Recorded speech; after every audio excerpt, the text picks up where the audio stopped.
Hello friends, स्वागत है आपका हमारे चैनल किड्स कार्टून आईके में। एक गांव में टुनटुनी नाम की चिड़िया अपने पति कौवे और अपनी सास टूनी चिड़िया के साथ रहती थी। टुनटुनी अपने परिवार में बहुत सुखी थी। टुनटुनी का एक सेब का खेत था जिससे वो लोग बेचकर अपना घर चलाते थे। एक दिन टुनटुनी अपने खेत में सेब तोड़ने जाती है। तभी उसको एक काली कौवी खेत में से सेब चुराते हुए दिखती है। अरे तुम ये क्या कर रही हो? मेरे खेत में से सेब चुरा रही हो? इतनी तुम्हारी हिम्मत! रुको, अभी मैं आती हूँ और तुमको बताती हूँ।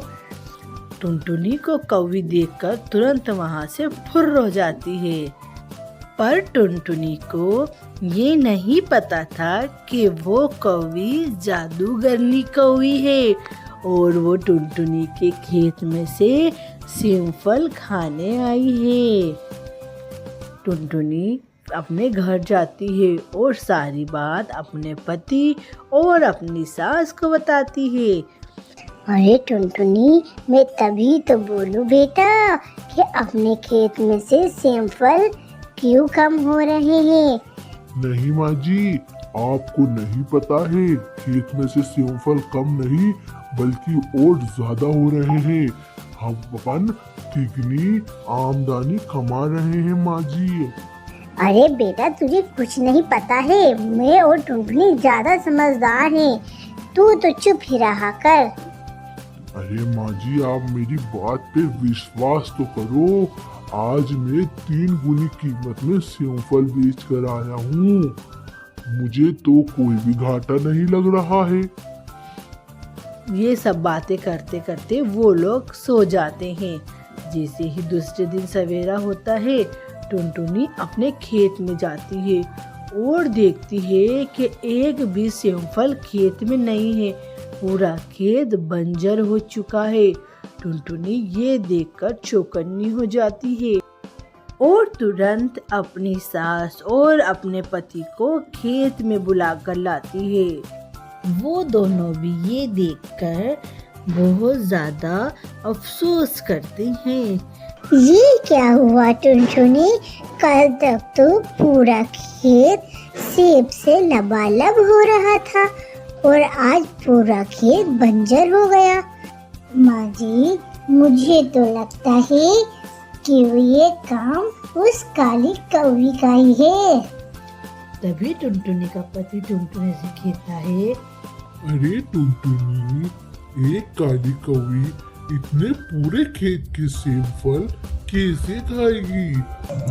अरे तुम्हें नहीं पता है, वो बहुत चटोरी दिख रही थी मुझे तो। बताओ टुनटुनी, तुमने उसको पकड़ लेना था।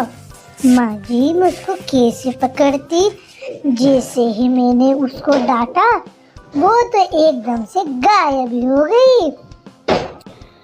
टुनटुनी, मुझे तो लगता है कि वो जादू करनी कौवी थी। मैंने उसके बारे में बहुत सुना है बेटा। माँ जी, कहीं मेरे से बहुत बड़ी गलती तो नहीं हो गई? क्योंकि जब वो खेत में से सेमफल खा के गई थी, उसके बाद सेमफल कम नहीं हुए थे, सेमफल तो और बढ़ गए थे। टुनटुनी, तुम जल्दी से उस काली कौवी से माफी मांगो। टुनटुनी तुरंत काली कौवी से माफी मांगने लगती है और देखती है कि दूर से काली कौवी आ रही है, क्योंकि वो तो जादूगरनी थी। उसने सब कुछ सुन लिया था। अरे मैं परलोक से आई हूँ, मुझे बहुत भूख लगी थी, इसलिए मैंने तुम्हारे खेत के सेमफल खा लिए। माफ कर दीजिए, हमें माफ कर दीजिए, हमसे गलती हो गई। तुम फिक्र मत करो, मैंने तुम्हें माफ किया। जैसे ही काली कौवी टुनटुनी को माफ करती है, वापस से उसका खेत सेमफल से भर जाता है। ये देखकर वो पूरा परिवार बहुत खुश होता है और वो बहुत खुशी खुशी रहने लगते हैं। तो फ्रेंड्स, कैसी लगी आपको हमारी कहानी? अगर आपको हमारी कहानी पसंद आए तो हमारी कहानी को लाइक करें, शेयर करें और हमारे चैनल को सब्सक्राइब करें।